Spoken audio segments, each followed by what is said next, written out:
আসসালামু আলাইকুম। WordPress theme customisation basic to advance প্রোগ্রামের আজকের এই পর্বে আপনাদের সবাইকে স্বাগত জানাচ্ছি। আমি সোহেল মহিত। আজকের এই পর্বে আমরা দেখব যে আমরা ওয়ার্ডপ্রেসে কিভাবে একটা নতুন পেজ ক্রিয়েট করতে পারি।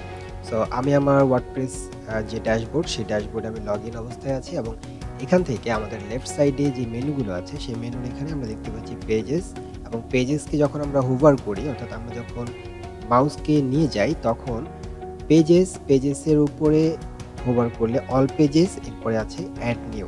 তার মানে আমরা এখান থেকে ২ টা অপশন দেখতে পাচ্ছি। একটা হচ্ছে অল পেজেস, একটা হচ্ছে অ্যাড নিউ। সো আমরা যদি অল পেজেসে ক্লিক করি,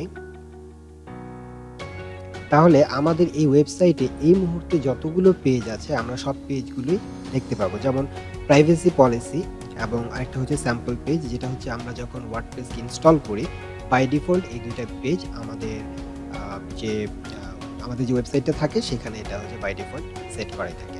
এবং আমরা এখানেও দেখতে পাচ্ছি যে অল ২ টা পেজ এখানে আছে এবং পাবলিশডে হচ্ছে একটা পেজ পাবলিশড এবং ড্রাফট হিসেবে একটা পেজ আছে, যেটা আমাদের দেখা যাবে না ওয়েবসাইটের কোনো জায়গাতে। সো এখানে আমরা ড্রাফট দেখতে পাচ্ছি এবং আমরা যদি আমাদের এই ওয়েবসাইটটাকে ভিজিট করতে চাই, তাহলে আমরা এই যে এই জায়গায় ওয়ার্ডপ্রেস থিম কাস্টমাইজেশন, অর্থাৎ আমাদের যে ওয়েবসাইটের নাম, এখানে যদি আমরা হোভার করি এবং নিচেই আমরা দেখতে পাবো ভিজিট সাইট। সো আমি কন্ট্রোল প্রেস করে যদি ক্লিক করি, তাহলে আলাদা একটা ট্যাবের মধ্যে আমাদের ওয়েবসাইটটা ওপেন হচ্ছে। সো আমি এখান থেকে কিন্তু আমার ওয়েবসাইট, এখন আমরা যদি নতুন একটা পেজ ক্রিয়েট করতে চাই, তাহলে আমরা এখান থেকেও সেই পেজটাকে ক্রিয়েট করতে পারি, অথবা আমরা চাইলে অ্যাড নিউ পেজেসের উপরে হোভার করে অ্যাড নিউ এ ক্লিক করলেও আমরা নতুন একটা পেজ ক্রিয়েট করতে পারবো। সো আমরা এখানে ক্লিক করলাম, আমরা নতুন একটা পেজ ওপেন করতে যাচ্ছি এবং এখন আমরা আমাদের পেজের একটা নাম দিয়ে দিচ্ছি। সো এই হচ্ছে আমাদের যে এডিটিং প্যানেল, এখান থেকে আমরা আমাদের পেজের নাম দিতে পারি। আমি চাইলে এই ট্যুরটাকে ক্যান্সেল করে দেই এবং এখানে আমি আমার পেজের নাম দিচ্ছি, যেমন আমি আমার পেজের নাম দিলাম অ্যাবাউট আস এবং এখানে type to choose a block, আমি এখান থেকে একটা একটা করে ব্লক নিয়ে আমার এখানে কন্টেন্টগুলো দিতে পারি।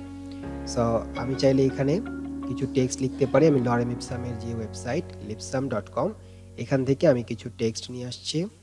সো আমি এখান থেকে জাস্ট কন্ট্রোল সি দিয়ে কপি করলাম এবং আমি যদি এখানে পেস্ট করি, তাহলে আমাদের এই যে লেখাগুলো, এগুলো কিন্তু সম্পূর্ণ আমাদের লেখা এখানে চলে আসলো এবং এখানে আমাদের যে টাইটেলটা, এখানে টাইটেলটা একটু ফন্ট সাইজ একটু বেশি ছিল। সো আমরা এখানেও কিন্তু সেটা দেখতে পাচ্ছি ব্লক আকারে। এবং আমরা চাইলে আমাদের এই যে লেখাটা বা আমাদের বডিতে যে কন্টেন্টটা এখন আছে, এটাকে চাইলে আমরা বিভিন্নভাবে মডিফাই করতে পারি। যেমন আমরা যদি কোনো একটা অংশকে বোল্ড করতে চাই বা ইটালিক করতে চাই, কিংবা কোনো একটা অংশে যদি আমি কোনো লিঙ্ক সেট করতে চাই, তাহলে এখানে লিঙ্ক বা কন্ট্রোল প্লাস কে প্রেস করতে পারি। এখান থেকে আমি আমার সেই লিঙ্কটা এখানে দিয়ে দিতে পারি।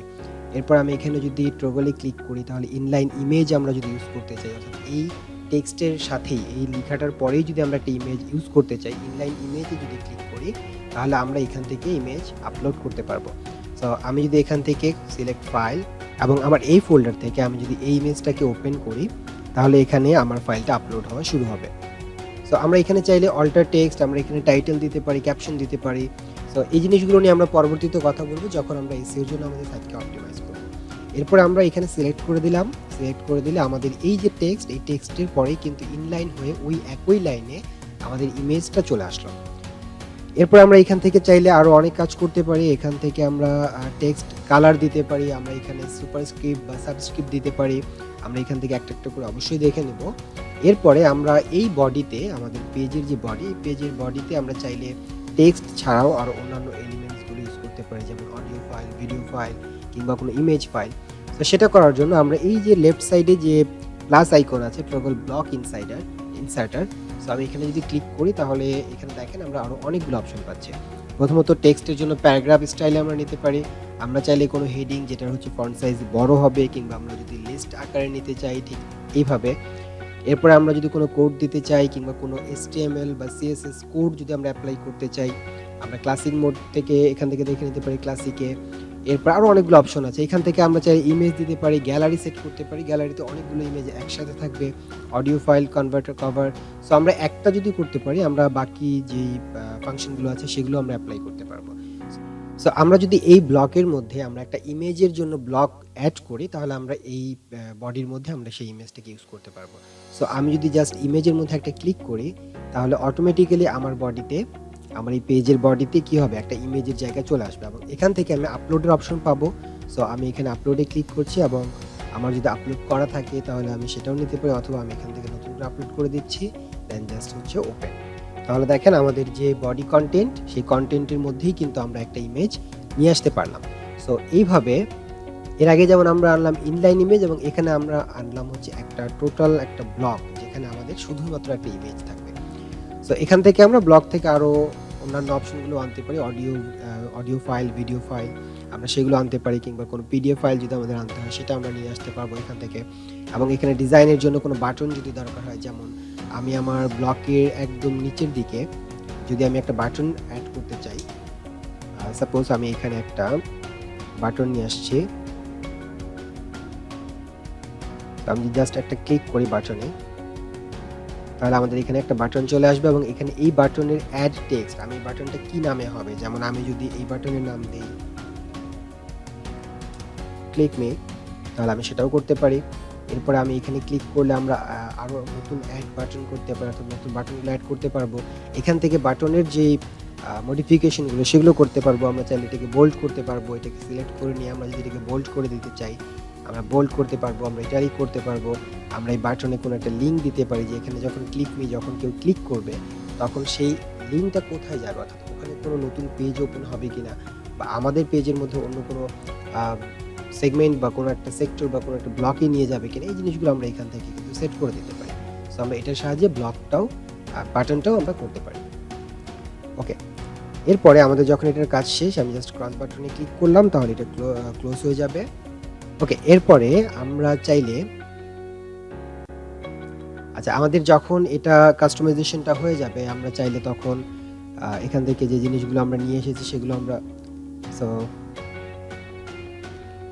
এখানে আমরা যদি ক্লিক করি তাহলে আমাদের কি কি আছে, এখানে হেডিং আছে, এখানে একটা প্যারাগ্রাফ, একটা ইমেজ, একটা বাটন, আমরা কি কি এখানে লিস্ট ভিউ আকারে আমরা দেখতে পাবো যে আমরা কি কি জিনিস আমাদের এই পেজের মধ্যে অলরেডি ইউজ করে তারপরে হচ্ছে আমরা পেজটাকে সাজাচ্ছি। এরপর আমরা চাইলে এখান থেকে পাবলিশ করে দিতে পারি অথবা সেভ ড্রাফট করতে পারি। আমরা এখানে সেটিংস আইকনে ক্লিক করলে আমরা আবার আগের অবস্থা একদম যেটা প্রথমে ছিল সেইখানে আমরা ব্যাক করতে পারি এবং এখান থেকে আমরা চাইলে পারমালিঙ্ক সেট করে দিতে পারি যে আমাদের কোনো পারমালিঙ্ক হবে কিনা, অর্থাৎ আমাদের অ্যাবাউট আস পেজ, আমরা যদি চাই যে পেজের নেম হবে অ্যাবাউট আস, বাট এখানে আমাদের লিঙ্কটা হবে শুধুমাত্র অ্যাবাউট, যদি আমরা লিঙ্কটাকে ছোট করতে চাই। সো এই যে আমাদের লিঙ্কটা দেখাচ্ছে যে আমাদের পেজটা যখন ক্রিয়েট হয়ে যাবে তখন আমাদের পেজের যে লিঙ্ক হবে সেটা হচ্ছে ঠিক এরকম। এরপরে এই পেজের যদি আমরা একটা ফিচার ইমেজ দিতে চাই, আমি এখানে ফিচার ইমেজে ক্লিক করলাম এবং এখান থেকে ক্লিক করে আমার লাইব্রেরিতে যদি আগে থেকেই কোনো কিছু আপলোড করা থাকে সেটাকে আমি সিলেক্ট করে দিতে পারবো। তাহলে এটা হবে এই পেজের জন্য ফিচার ইমেজ, অর্থাৎ এই যে পেজটা আমরা ক্রিয়েট করতে যাচ্ছি সেটার মেইন ইমেজই হবে হচ্ছে এই ফিচার ইমেজটা।